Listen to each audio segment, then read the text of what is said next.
Chloroquine ওষুধটি কি বা কি কি চিকিৎসা ক্ষেত্রে এই ওষুধটি ব্যবহার করা হয়ে থাকে? এই ওষুধটি আপনার জীবন বাঁচাতে পারে, আবার যদি ভুলভালভাবে ব্যবহার করেন বিপদ ডেকে আনতে পারে। তাই ভিডিওটি একদম শেষ পর্যন্ত দেখবেন। আর আপনি যদি চ্যানেলে প্রথম এসে থাকেন বা চ্যানেলটি এখনো সাবস্ক্রাইব করে না থাকেন, তাহলে অবশ্যই চ্যানেলটিকে সাবস্ক্রাইব করে দিবেন। Hello everyone, learn about health চ্যানেলে আপনাদের সকলকে স্বাগত জানাই। এই ক্লোরোকুইন ওষুধটি কি?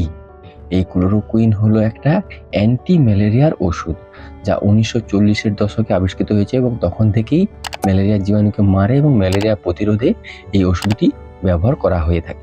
এবার এই ক্লোরোকুইন ওষুধটি ম্যালেরিয়া প্রতিরোধে কিভাবে কাজ করে থাকে? ক্লোরোকুইন মূলত আমাদের শরীরের পরজীবী প্যারাসাইটের বংশবৃদ্ধিকে আটকে দিয়ে কাজ করে। যখন ম্যালেরিয়ার পরজীবী আমাদের শরীরে যে লোহিত রক্তকণিকা আছে সেই লোহিত রক্তকণিকাকে আক্রমণ করে, তখন এই ওষুধটি ওই প্রক্রিয়াটিকে নিষ্ক্রিয় করে কাজ করে এবং জীবাণুর ভেতরের পরিবেশ নষ্ট করে দেয়, জীবাণুকে বাঁচতে দেয় না, ধীরে ধীরে জীবাণু মারা যায়। ফলে শরীর ধীরে ধীরে সুস্থ হয়ে ওঠে। এইভাবেই ম্যালেরিয়ার জ্বর ও কাঁপুনি কমে যায়।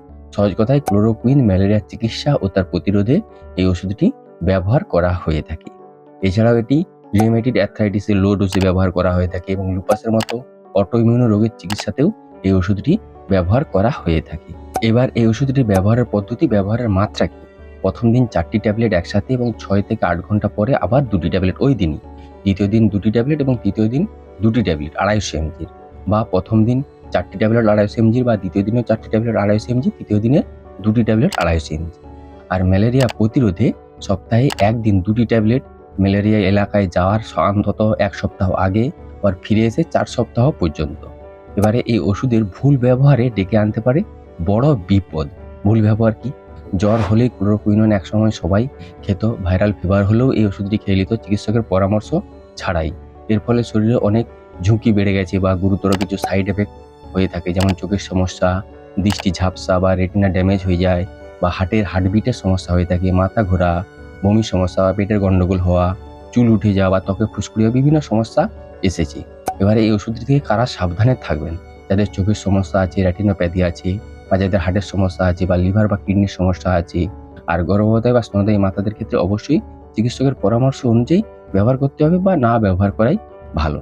তাহলে এই ক্লোরোকুইন সাধারণ জ্বরের ওষুধ নয়, বা ভাইরাল ফিভার বা ভাইরাল জ্বরের ওষুধ নয়। এটি ম্যালেরিয়ার চিকিৎসা ও তার প্রতিরোধে ব্যবহার করা হয়ে থাকে। তো এই ছিল ক্লোরোকুইনের বিষয়ে একটা সম্পূর্ণ বিবরণ। এর বাইরেও যদি আপনাদের কিছু জানার থাকে, কোনো প্রশ্ন থেকে থাকে, তাহলে অবশ্যই কমেন্ট করে জানাবেন। ভিডিওটি যদি ভালো লেগে থাকে তাহলে সকলের সাথে শেয়ার করে সকলকে দেখার সুযোগ করে দিবেন, লাইক করবেন, আর হ্যাঁ, অবশ্যই চ্যানেলটিকে সাবস্ক্রাইব করে দিবেন এরকমই হেলথ এবং মেডিসিন সম্পর্কে সঠিক ইনফরমেশন পাওয়ার জন্য। আপনারা সকলে বেশ ভালো থাকবেন, সুস্থ থাকবেন। দেখা হচ্ছে পরের ভিডিওতে। ধন্যবাদ।